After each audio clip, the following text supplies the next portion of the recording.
sempre acabaram fazendo aquilo que lhe é devido, com isenção política e com profissionalismo, foi o presidente da Anvisa, doutor Antônio Barra Torres, diretor-presidente da Anvisa. Bom, já está longe o que aconteceu entre Brasil e Argentina, mas quando o senhor entrou falando lá com o Galvão Bueno, eu estava ouvindo, achei a sua entrevista perfeita e correta.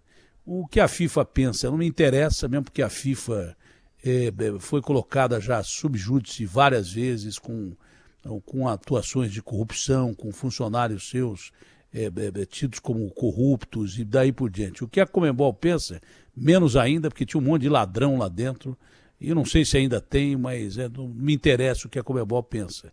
Mas o senhor, enquanto presidente de uma agência que tem por dever regular a crise pandêmica, não é? Não permitir que protocolos sejam quebrados, o senhor agiu da maneira que deveria agir. Eu não sei se antes, depois, a questão, mas por que não fez antes? Eu acho que tentou fazer, ou alguém no meio do caminho deu uma ordem que não devia ter dado. O Anvisa fez o papel que devia ser feito e não podia mesmo o cara estar atuando ali dentro, quebrando protocolos. Não é questão do cara ter 3 cartões amarelos e entrar no jogo, não é isso. Isso é uma questão desportiva. Não tem nada a ver. É questão de uma pandemia. Se você coloca 3 caras que não passaram pelo protocolo e podem estar contaminados num jogo, você colocou em risco todo o grupo que estava ali e do meio do caminho e no hotel onde esses caras circularam, entrando no Brasil. O que eu não entendo é que como uma seleção como a Argentina, né, uma das maiores seleções do mundo, passa informação falsa quando entra no Brasil. Isso é que eu não entendo. E acho que o jogo devia ser paralisado mesmo. Se chegou até ali, não devia ter chegado nem ali. Mas se chegou até ali, não interessa se chegou até ali, não podia ter continuado. O senhor teve uma participação que eu entendo muito boa e falou o que devia fazer, e a Anvisa fez o que tinha que fazer. O que pensa a Conmebol não me interessa, o que pensa a FIFA me interessa menos ainda, mas o senhor, enquanto agência reguladora de uma pandemia, agiu muito bem.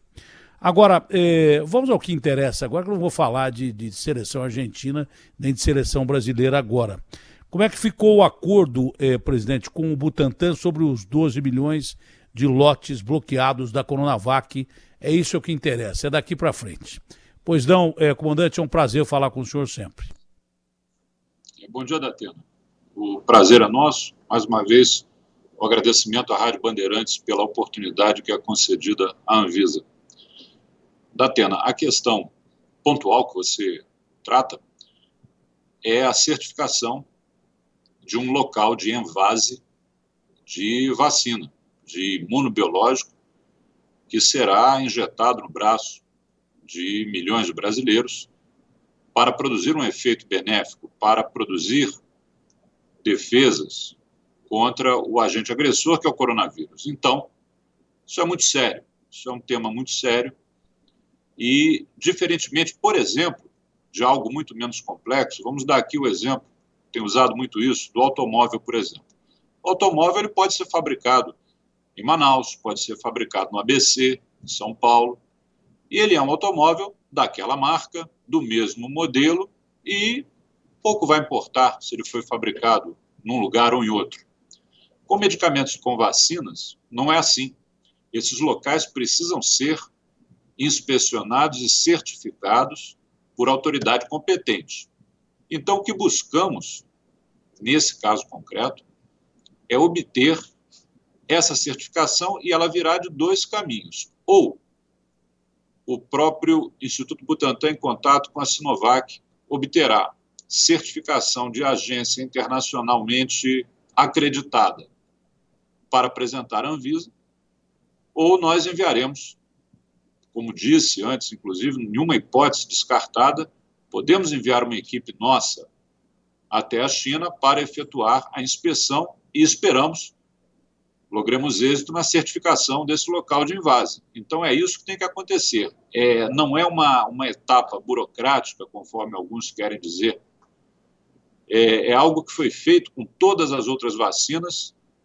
A sua Rádio Bandeirantes, a Band, acompanhou as nossas missões também, tanto na China, quanto na Índia, quanto na própria Rússia, recentemente, não tem muito tempo. Então, se é preciso, a gente vai lá. Então, o ponto em que estamos é esse. Temos uma interlocução boa, muito boa, com todos os desenvolvedores, com o Butantan, inclusive, reuniões frequentes, nossas equipes e as equipes deles se falam, se tratam, no sentido de procurarmos resolver rapidamente essa situação, porque, afinal de contas, é um número grande, né? No total, entre o que já está e o que ainda vem, praticamente são mais de 20 milhões, 21 milhões de doses. Nós precisamos dessas doses e vamos agir no sentido de obter essa certificação, com toda certeza. Olha, para explicar de uma maneira simples, né, funciona assim. A planta de envasamento do Butantan, aqui em São Paulo, ela já está inspecionada e tem a aprovação da Anvisa. O que é o envasamento? Você pega o ingrediente do bolo, a vacina, põe dentro de um vidrinho, e aí você distribui. E esse local para botar o ingrediente do bolo dentro do vidrinho, ele já está inspecionado pela Anvisa. Acontece que esse lote, pelo que eu entendi, já vem envasado da China. E deve ter vindo de local envasado da China que não foi inspecionado pela Anvisa. E que se não foi inspecionado pela Anvisa, é por isso que o lote não foi aplicado. Não tem política, não tem ninguém contra o Dória, não tem ninguém contra a Butanvac, não tem ninguém contra a Coronavac, nada disso. Não é uma questão política, é uma questão técnica. Assim como foi no jogo de futebol, é com a vacina. Foi isso que eu entendi ou não?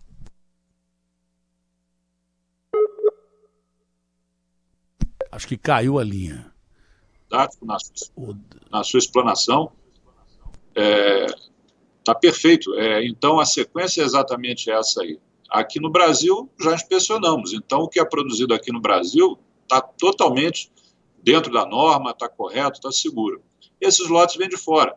E vêm de fora de um local que não foi inspecionado por nós ainda, está perfeito. Então, não há nada, mais uma vez, né, não há nada a não ser a questão da técnica e da boa ciência, não há nada de política, não há nada de qualquer outro assunto. E você citou aí a questão da partida de futebol, realmente também uma questão puramente técnica, e nessa pergunta do porquê que acontece sob câmera, holofote e transmissão ao vivo, é porque todas as etapas anteriores que poderiam ter evitado aquela cena que nada tem a ver com a beleza do esporte, nada tem a ver, todas as etapas foram ou burladas ou ignoradas. Burladas ou ignoradas. Inclusive, estamos verificando o que acontece no estádio, porque as equipes chegam lá praticamente uma hora antes do jogo, e poderia ter sido evitado. Aquelas cenas todas que foram passadas, infelizmente, para quem estava em casa com a família, esperando ver um espetáculo belíssimo, que é um jogo de futebol, e viu toda aquela série de pessoas colocando dificuldades ao nosso agente, ao doutor Yunis Batista, que foi aquele homem de grande coragem moral e física, porque viram ali, nas cenas mostram isso, uma série de interpelações que ele sofre naquele momento ali. Entretanto, ele cumpre a missão, e é importante ali, Datena, lembrar que isto é um ato de fiscalização local. Então, quando eu pessoalmente atendi as demandas de imprensa, o doutor Alex Machado Campos também, pode até que o telespectador pense que tenha sido uma decisão de diretoria, uma decisão do diretor-presidente. Não. Aquilo ali é um ato de fiscalização local. A fiscalização constatou a infração e, sob pena de, se não agir, prevaricar, a fiscalização atuou, fazendo a autuação. Agora, é óbvio, quando o cenário de dificuldade se apresentou e imediatamente subiu ao conhecimento da diretoria colegiada, primeiramente, todos nós, 5 diretores, tomamos ciência de toda a sequência de eventos, e quando constatamos, e foi muito fácil constatar, a correção do procedimento, demos aí sim o nosso apoio integral à ação do nosso técnico que estava lá no campo, que foi aquele que vocês viram. O infrator não pode virar vítima.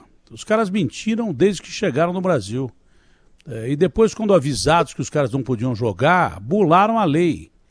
Foi o que o senhor falou na entrevista com o Galvão, aliás, muito boa entrevista.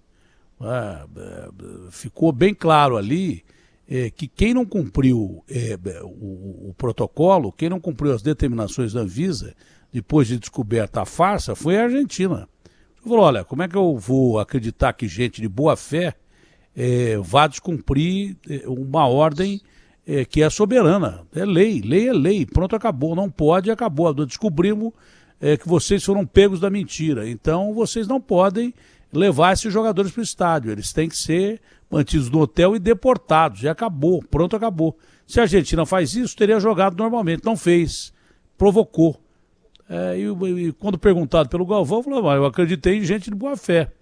E agora o senhor me diz que se a equipe chegou 1 hora antes do estádio, ela foi impedida de fiscalização 1 hora antes do jogo.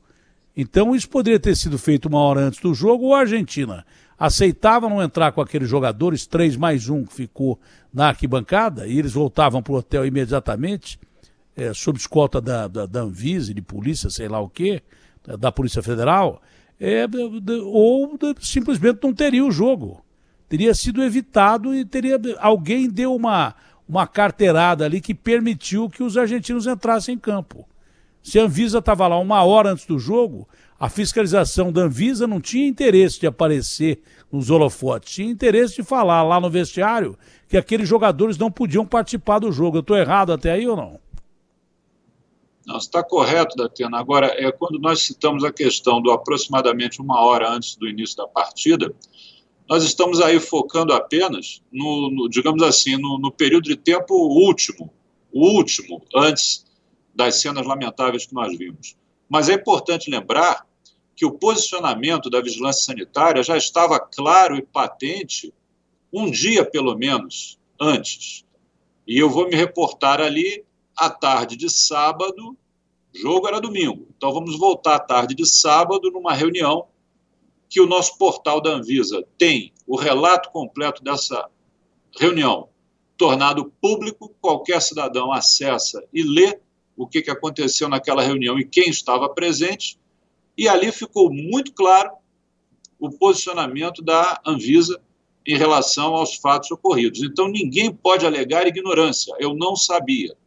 Isso não é aceitável. Ocorre que depois da reunião existe o treino, ocorre o treino.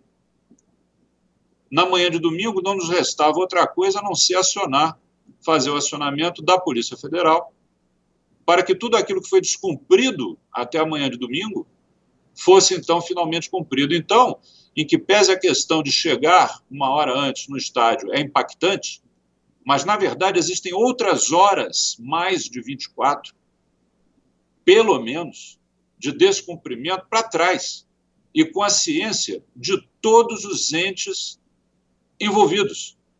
Isso é preciso ficar claro. CBF foi informada disso também? Olha, no nosso portal da TEM, você terá lá todos os participantes. Vamos esquecer a questão da informação. Vamos ver quem estava sentado lá nessa reunião. Então, ali estão todas as delegações envolvidas, estão todas as entidades que não podem alegar por isso simplesmente, mas foi pedido uma excepcionalidade. Essa excepcionalidade, até onde eu tenho conhecimento, teria sido pedida ao Ministério da Saúde, que negou. A Casa Civil, que negou. Então, quais outras instituições nacionais precisam ser desrespeitadas para que se efetivamente entenda o que aconteceu naquele domingo? Isso é uma pergunta. Chegou a falar que primeiro que se a CBF sabia, não devia ter entrado em campo ela, seleção brasileira. Se ela sabia que os caras estavam lá de forma ilegal, não devia ter entrado em campo ela, a seleção brasileira. Ou entrado em campo e falar, não vou jogar, porque esses 3 aí, avisado o juiz, esses 3 aí não podem jogar. Alguém da CBF, tipo, o Brasil entra em campo, avisa, esses 3 caras estão proibidos pelas leis aqui de jogar. Então, tá ela, inclusive, se ela participou da reunião e estava ciente disso, foi conivente com a situação e está ela exposta à sanção também. Agora, chegou-se a se dizer que o presidente Jair Bolsonaro teria interferido para que houvesse o jogo. Isso é verdade ou mentira?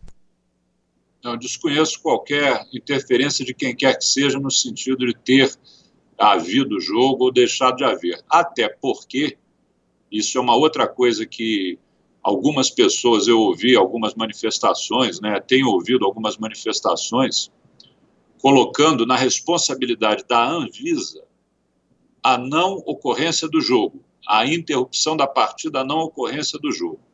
Para a Anvisa, da Atena... O principal responsável é a Argentina, que não cumpriu nenhum protocolo. Para nós, ali haviam 4 pessoas, 4 cidadãos estrangeiros, que descumpriram de maneira sequencial regramento e orientações sanitárias. E, portanto, esses cidadãos precisavam ser notificados e deportados. Esse é o fato. Agora, o que dele decorre, se esses cidadãos eram essenciais a uma partida de esporte, se esses cidadãos iriam participar de alguma reunião importante de alguma empresa, se esses cidadãos tinham alguma outra coisa a fazer no território nacional, não é da alçada da Anvisa. Então, vamos trocar em miúdos. Se ao invés dos 4 entrassem 4 reservas e fossem substituídos, o jogo poderia ter ocorrido. Então, não coloquem na conta da Anvisa não ter havido jogo. Absolutamente. A questão foi pontual com 4 pessoas. 4 pessoas que precisavam ser notificadas, e aqui eu quero dizer a você que, inclusive, quando foram notificadas antes de deixar o país, se recusaram a assinar a notificação, houve uma recusa. Tivemos que fazer uma notificação na presença de testemunha. Então, do princípio ao fim, ficou patente a insubmissão ao regramento nacional. E um regramento da Atena, que não é da Anvisa, é uma portaria interministerial, é o Ministério da Saúde, da Casa Civil e da Justiça. Isso está escrito na Lei 13.979, de 7 de fevereiro de 2020, que diz que na questão fronteiriça a Anvisa tem papel assessorial às portarias ministeriais que definem quem, como e onde se entra no Brasil durante a pandemia. Então, eu fico pensando, se é um desrespeito à esfera ministerial, é uma coisa muito séria, é uma coisa muito grave. Olha, eu já tive problema que a Polícia Federal Argentina participou, e participou de uma forma muito justa. Um argentino brigou comigo porque sentou no meu assento e eu não permiti que ele sentasse no meu assento, porque eu estava ao lado do meu neto, e veio um sujeito lá e me distratou e eu parti para o pau com o cara. A Polícia Federal entrou, o comandante do avião falou assim, nós queremos que esse cidadão brasileiro seja retirado do avião. Ele falou assim, para mim está tudo bem, Polícia Federal da Argentina. Só que vai descer o senhor, que é capitão aí do avião, e vai descer o sujeito envolvido dessa confusão, porque o que me parece, ele estava reivindicando só o direito dele de sentar no assento dele. Então, até aí, tudo bem. A atuação da Polícia Federal da Argentina foi perfeita, e a lei foi cumprida, e eu vim do avião e pronto, acabou. Se você quiser, desce você, que é o capitão, desce o cara aqui, porque ele só está reivindicando o que é de direito dele, entendeu? Então, não tenho nada contra os argentinos, pelo contrário. Quando foi chamada a Polícia Federal Argentina, ela interveio da forma que ela devia intervir, isentamente. Foi o que nós fizemos no Brasil. Se na Argentina acontece isso, não ia ter jogo também, eu não sei a que ponto ia chegar a situação. Se eu chegar na Inglaterra e exercer uma atividade qualquer ou não, ou descumprir o regramento que há de quarentena, os caras me botam no primeiro avião e me mandam embora, e pronto, acabou. Lei é lei. Pena que nós estamos no finzinho da entrevista, porque o Elias Júnior já está chegando aqui. Eu pediria uma resposta rápida ao senhor, mas o governo de São Paulo diz que já aplicou cerca de 4 milhões dessas doses de vacina desse lote que está proibido pela Anvisa. A pergunta é se há algum problema para quem recebeu a vacina, e a outra pergunta, se eu pediria que o senhor englobasse nessa resposta, porque tem prazo de vencimento da vacina, né? Como é que fica essa questão do prazo de vencimento da vacina? Bem, todas as pessoas vacinadas no Brasil, Datena, inclusive nesse evento pandêmico, onde nós temos todo um grande cenário de incertezas, cada hora surge um fato novo, os procedimentos têm que ser reajustados, essas pessoas, elas estão sendo monitorizadas. Essa monitorização é feita por uma cadeia de notificação nacional, avisando, olha, houve uma reação, houve um surgimento de uma outra questão, houve uma alergia, houve um problema local, um problema sistêmico, o corpo todo, enfim. Isso tudo é notificado, é noticiado. Então, não é diferente dessas pessoas que já foram vacinadas em São Paulo com essa vacina que ainda não temos a certificação do local de invase. Então, o sistema de monitorização ele tem funcionado e vai funcionar com essas pessoas do mesmo jeito. Com certeza, a própria Vigilância Sanitária Estadual de São Paulo e as municipais, que agora não tem nem como dizer que não tem conhecimento, claro que tem conhecimento completo do que aconteceu, terão uma monitorização mais a miúde em relação a esse processo. Do mesmo jeito, o próprio Ministério da Saúde, que aquelas doses não aplicadas já foram bloqueadas. É lógico que na questão do prazo de validade nós estamos correndo contra o relógio, ou para obter a certificação de agência estrangeira, caso haja, ou para enviar a nossa equipe para inspecionar lá em loco, para não perder essas doses. Presidente, muito obrigado pela sua participação, parabéns pela sua atuação à frente da Anvisa, que é exemplar do senhor e da sua equipe. Abraço grande, um ótimo dia, foi um prazer conversar com o senhor, presidente. Obrigado, Datena, agradeço mais uma vez a você, a sua equipe e a nossa Rádio Bandeirantes pela oportunidade. Fiquem com Deus. Abraço grande, RB fechada com você.